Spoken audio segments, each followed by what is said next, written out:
सभी को आत्मवंदन। चलिए, आज का विषय कर्म। कर्म का सिद्धांत क्या है, साथ क्या जाता है और अगला जन्म कैसे तय होता है। यदि आप कर्म के सिद्धांत को समझ जाते हैं तो आपको अपने साथ अगले जन्म के लिए क्या लेके जाना है और अगला जन्म आपको कैसा मिलेगा, ये आपका कर्म तय करता है। कहते हैं कुछ साथ नहीं जाता, लेकिन क्या ये सच है? अगर सच में कुछ साथ नहीं जाता तो फिर अगले जन्म का हिसाब कौन रखता है? ये जो आत्मा एक जन्म से दूसरे जन्म में जाती है, वो खाली हाथ कैसे जा सकती है? सवाल ये नहीं है कि साथ क्या जाता है, सवाल ये है कि साथ क्या नहीं जाता। साथ कुछ नहीं जाता, ये क्यों अधूरी बात है? लोग कहते हैं पैसा, सोना, प्रॉपर्टी सब यहीं रह जाता है, लेकिन ये सच्चाई नहीं है। जो चीज़ें नहीं जाती वो शरीर से जुड़ी हैं, लेकिन आप शरीर नहीं, आप एक आत्मा हैं। आत्मा के पास बैंक बैलेंस नहीं होता, उसके पास कर्म बैलेंस होता है। इसलिए ये कहना कि साथ कुछ नहीं जाता एक आधा और अधूरा सच है। पैसा साथ नहीं जाता, लेकिन पैसा कहाँ से और कैसे कमाया वो कर्म बनकर साथ जाता है। कहने को साथ देने के लिए बहुत कुछ है। अगर हम समझ जाएं कि साथ कर्म ही जाना है तो जीवन का फोकस बदल जाता है, रखने से देने की ओर। बड़ी ही गहरी बात है, हम चीज़ों को संचित करते हैं और जब हमें ये समझ आ जाता है कि साथ देने के लिए बहुत कुछ है, आपके पास इतना कुछ अपार है जो आप बांट सकते हैं, तब रखने की प्रवृत्ति देने में बदल जाती है। एक मीठा शब्द, किसी की मदद का हाथ, किसी की तकलीफ सुन लेना, ये आत्मिक कमाई है। बैंक अकाउंट खाली रह जाए तो भी चलेगा, लेकिन कर्म का अकाउंट खाली नहीं होना चाहिए। दान हमेशा पैसों से नहीं होता, दया भी दान है, समय पर दान भी, समय देना भी दान है, माफ़ कर देना भी दान है। अगला जन्म कौन तय करता है? कोई भगवान आकर फाइल बनाता है? आत्मा अपने कर्मों का रिकॉर्ड खुद ले जाती है। ब्रह्मांड का एक सीधा और सरल नियम है, जैसे कर्म वैसा फल, जैसे फल वैसा अगला कर्म। जिसने दूसरों के लिए दीप जलाया उसे अंधेरा जीवन नहीं मिलता, जिसने दिल दुखाया उसके अगले जन्म में दर्द तय है। आपका आने वाला समय भाग्य तय नहीं करता, आपके कर्म तय करते हैं। सोचने के लिए यदि हम सोचें तो हम तमाम उम्र सिर्फ संचित करने पर ध्यान देते हैं। उन भौतिक सुखों को हम सबसे ज़्यादा अपने जीवन का सुख मान लेते हैं, जो शायद जीवन का सबसे बड़े दुख का कारण है। महर्षि पतंजलि ने भी कहा है कि जितनी संचित चीज़ें हम करेंगे उतना ही दुख हमारे पास आएगा। और शायद उनके 7वें नियम प्रत्याहार में उन्होंने डिटैचमेंट की बात की, कि चीज़ों के साथ अपने मोह को और संचित करने के कर्म को यदि हम घटा दें तो हम सही मार्ग पर चल सकते हैं और संचित कर्म भी कर सकते हैं।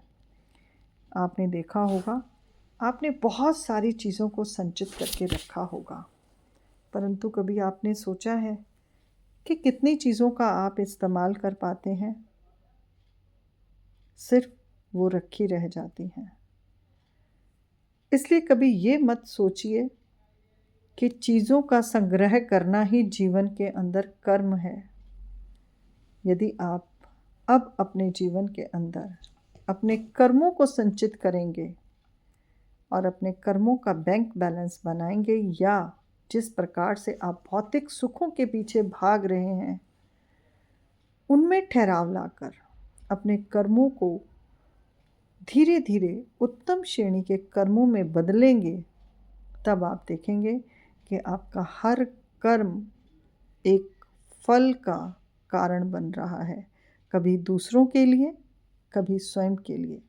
कहते हैं दूसरों के लिए किए गए कर्म अक्सर हमारे जीवन में सुकून, शांति, संतोष, धैर्य, विवेक, ये सब जागृत हो जाता है जब हम दूसरों के लिए हम दान, समय, क्षमा, जब हम ये सब देते हैं तब हम अपने जीवन के अंदर उन सभी भौतिक सुखों से ऊपर की अवस्थाओं में चलना शुरू कर देते हैं, क्योंकि सिर्फ भौतिक चीज़ों का ही कर्म हमारे जीवन के लिए नहीं है, क्योंकि आत्मा के लिए और आत्मा के मोक्ष के लिए, आत्मा की मुक्ति के लिए या आत्मा को शांति देने के लिए आपको वो कर्म करने ही होंगे जिससे आपकी आत्मा,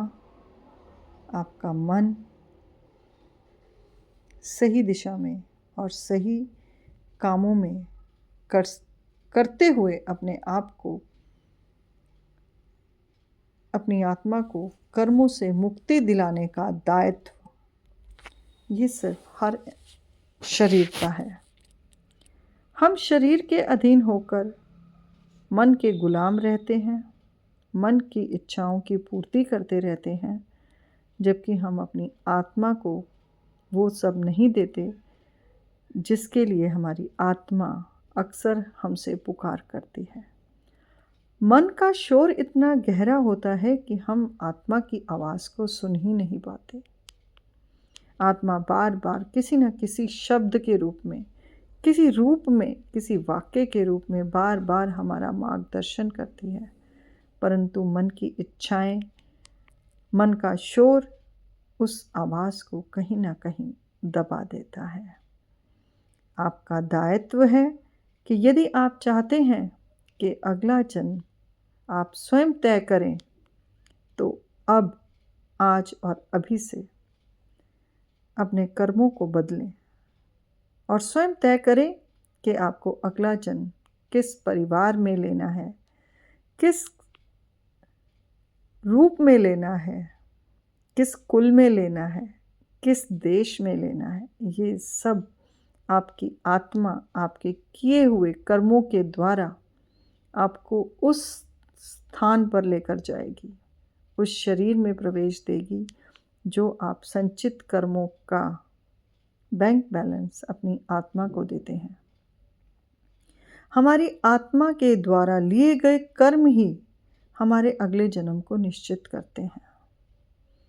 साथ अगर कुछ नहीं जाता तो हमारे कर्म जाते हैं, चाहे वो पाप कर्म है, चाहे वो पुण्य कर्म है।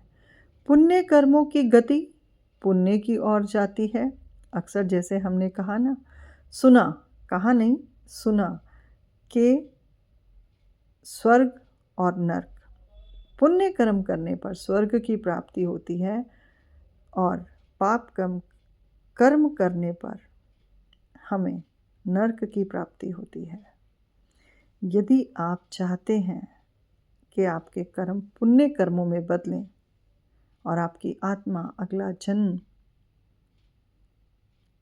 किसी अच्छे कुल में, किसी अच्छे देश में या शहर में जो आपकी इच्छाओं में है, यदि आप अपने कर्मों को परिवर्तित करते हैं तो आपका अगला जन्म आप स्वयं बना सकते हैं। इसलिए अपनी आत्मा के लिए पुण्य कर्म करें, पाप कर्मों से बचें और निरंतर ऐसे कर्म करें जिससे आप दूसरों का भी भला हो और आपका भी भला हो, क्योंकि आपके साथ आपके कर्म जाएंगे।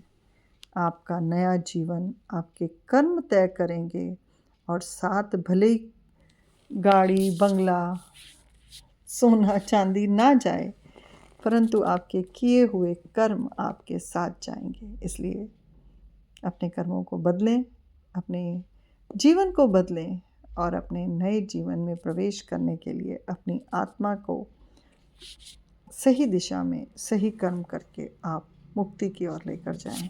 धन्यवाद।